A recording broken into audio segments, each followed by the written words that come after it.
All right, so this listing, I've called the agent twice. I've sent her a text message. I'm gonna call her again for a third time. If I don't hear back, I'm going to just call the main office line and tell them I want to speak to the agent or something that can help me. Hello?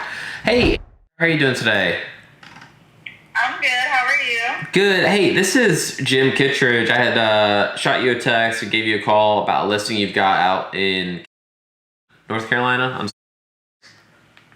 Yes, Yeah, is that still available or? it is. Okay, awesome.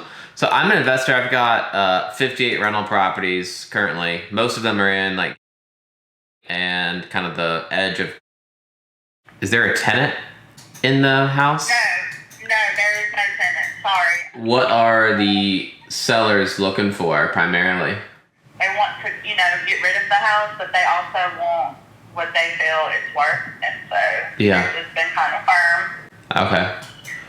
We also haven't got anything like extremely close to asking either. So I would be interested. Do you know what the conditions like on the inside? How rough is it?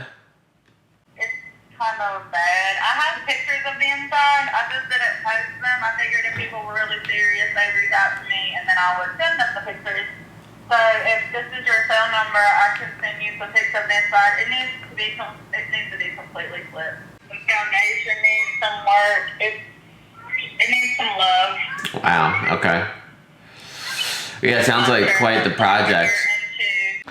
All right, so I just got to the house where I spoke to the agent.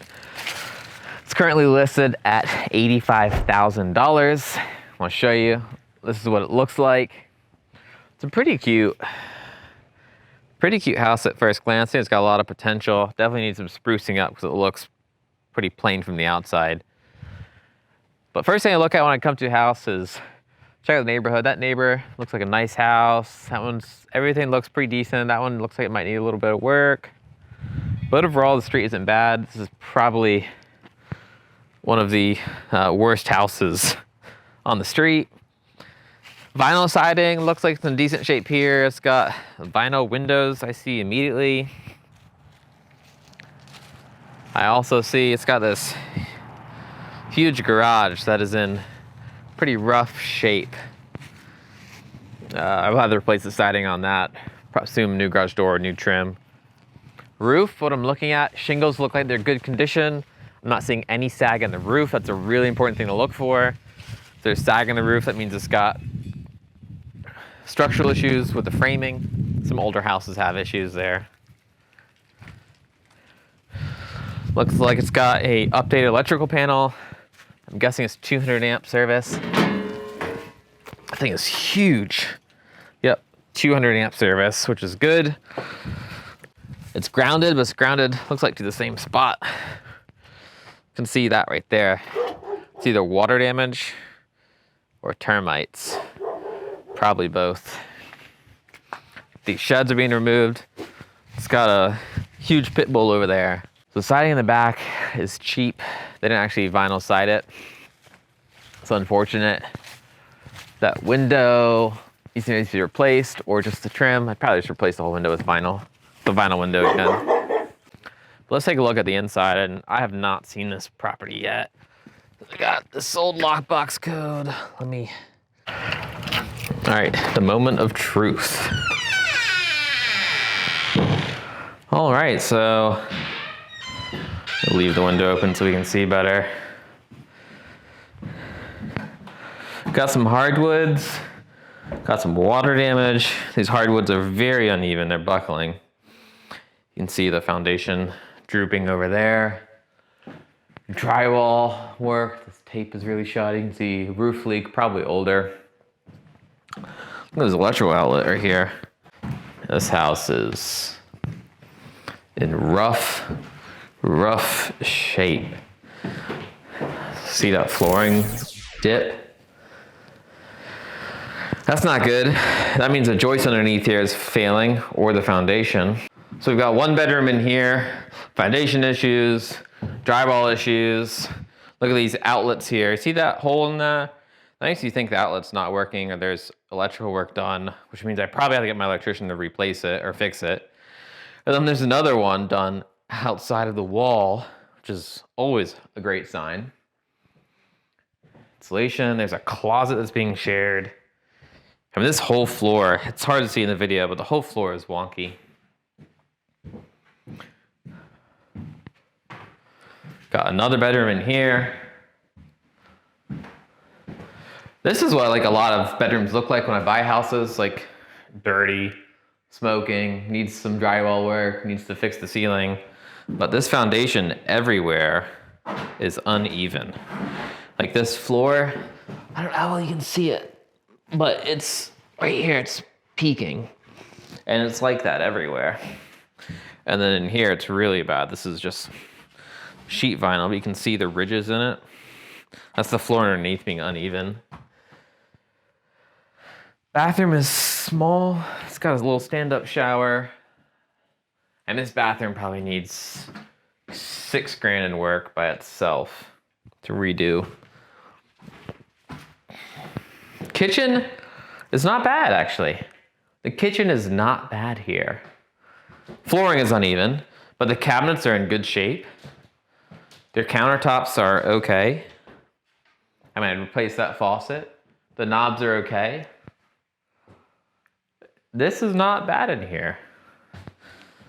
This little room in here looks like the utility room with a washer and dryer. See, dryer outlet is connected to another outlet. That's not allowed. It's got a washer hookup already. So this room looks great. If the whole house looks like this room, I'd probably give them pretty close to asking. New water heater. That's great. Even has an expansion tank. That's what you want to see. That means it was probably done correctly if they went to that extent. The outlets need to be GFCI. Well, you can see that. These outlets should be GFCI. I would just replace these countertops. Put in new appliances because it doesn't have any. That ceiling. A little wall heater with gas. Don't like that. So the house does not have central HVAC. There's another one. And then the third bedroom, I presume this is the master. If I look at that, see that sag right there? You can see the drywall screws just ripped out. So we'd likely have to just take that whole half of the drywall down, see what's going on, install just new sheetrock, because this is gonna be hard to screw that back in. It's gonna keep ripping. Yeah, this is definitely an old window. I would just put another window back there so that you get more light, make the front of the house look better. All right, so let's talk about prices on this house and what I see when I walk through it. The outside siding, the back siding needs to be completely redone. That would probably cost me $2,000. The foundation wall in the back that's damaged, I'd probably have to minimum dig new footers and put in a new foundation wall. That's probably gonna run like $4,000. That's $6,000 just on that back side. Plus I have to replace all but 2 windows in here, and that's probably another $3,000, so that's $9,000 on just the outside, plus the shed. The shed will probably cost me $2,500, so that's like $11,500 on the outside. Inside wise, drywall work needs quite a bit. It also needs painting everywhere, fix the ceilings. This size house would probably cost me $5,000 to fix all the drywall, paint everything, make it look good. That includes trim, doors, ceilings, walls, everything. So it's $16,500. Plus I gotta fix the foundation issue. That is hard to judge without going in the crawl space. It's locked.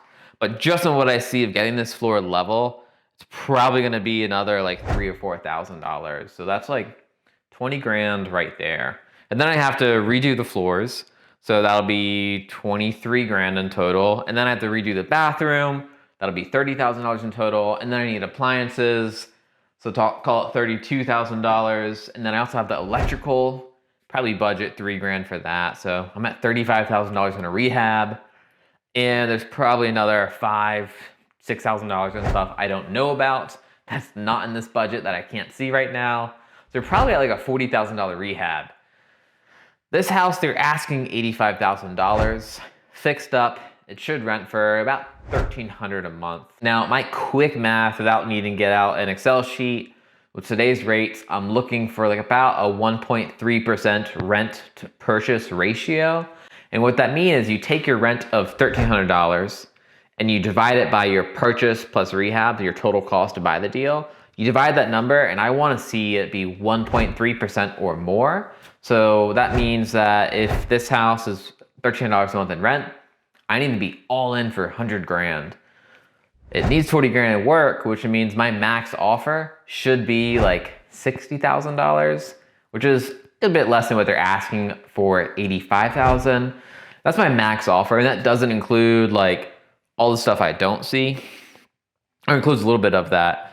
But I mean, I could need to rewire this whole house, which would be probably about $7,500, not what I budgeted. So with $1,300 a month in rent, that means my max price should be about $100,000. Now, I know it for sure needs 35 grand worth of work of exactly what I described with like no buffer room. So like the max I could possibly pay on this house is $65,000 to hit that quick number of 1.3% rent to purchase. So I'm probably gonna offer around like $55,000 cash on this house. And one really important thing, I completely forgot about my rehab budget. The house doesn't have central HVAC. So I'd probably spend about $6,000 putting in an all new system with new ductwork. So I need to add that to the budget. So that brings my $35K rehab up to $41,000 plus surprises. So call it 45 grand. So for me to be all in at $100,000, I actually need to buy it at $55,000. And that does not include a premium for me having to do this large of a project in renovation and pull permits and all that jazz. So I would probably want to get it for like 45 grand. I mean, that's painful to say, maybe $50,000. Because maybe we can get away with doing the rehab a little bit cheaper, more cost effectively. But that's what the numbers look like. I mean, $50,000 for this house, I'd be all in for 95 grand, be fully renovated and beautiful. And it would rent out for about $1,300 a month.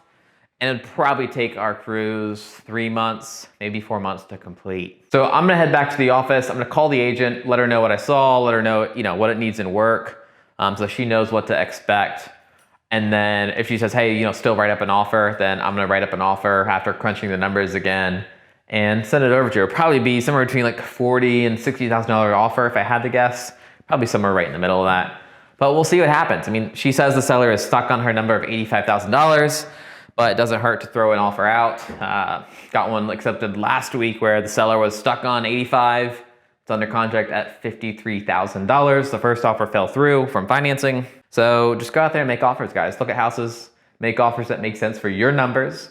Don't feel like you need to budge to fit the seller's numbers. I mean, what your numbers are what they are, and they can decide to accept it or not, and that's completely fine. So run your numbers, make offers, and let me know what you guys think about this.